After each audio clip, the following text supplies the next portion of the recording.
అలా జరిగింది మరి. So funny. ఆపు, ఇంకా నవ్వించాలి. ఓకే చెప్పు. గుడ్. ఇంకా చెప్పు. చెప్పు నువ్వే. నువ్వు చెప్పేది ఒకటి. నువ్వు చెప్పు.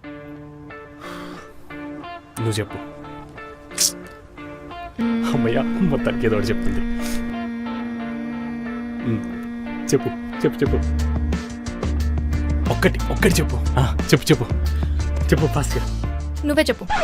నీ ఎంకమ్మ ప్రతిసారి కొత్త టాపిక్ అంటే యానీ తీసుకురావాలి, ఎక్కడి తీసుకురావాలి. నేను న్యూస్ రిపోర్టర్ అంటే నీ ఎంకమ్మ 1 year నుంచి రిలేషన్షిప్ లో ఉన్నా. ఎప్పుడన్నా ఏమన్నా మాట్లాడావంటే ఎమ్మ గంట కాల్ మాట్లాడితే అందులో 50 నిమిషాలు నా సొల్లే ఉంటది, మిగతా 5 నిమిషాలు ఇంకా ఇదే ఉంటది. ఇంకెందుకే నీకు కాల్ చేసి Dubai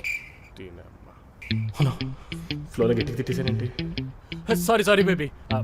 Priya sorry Priya. Hello Priya. Hello Priya, ఏదో మాట్లాడు ప్రియా. ప్రియా ప్లీజ్ ప్రియా. సారీ, ఇంకెప్పుడు మాట్లాడాలా? ప్లీజ్ ప్రియా. ప్రియా ఏదో ఒకటి మాట్లాడు ప్రియా, అలా సైలెంట్ గా ఉండకు. కోపస్తే తిట్టి కావాలంటే. అరే వెరీ సారీ రా, సడన్ గా అక్క వచ్చింది. అయితే ఏం వినలేదు. ఏం లేదు. ఇంకేం చెప్పు.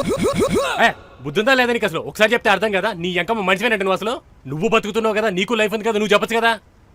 మాట్లాడడానికి బద్దకమా లేక మాటలు రావా? Hello hello. సారీ రా, అమ్మ వచ్చింది, ఫోన్ పక్కన పడేసా. సరే చెప్పు. పబ్జీలో గ్రైండర్ అనుకున్నావంటే ఇష్టం వచ్చినట్టు ఫోన్ ఇసిరేస్తున్నావు. ఇంకేంటి?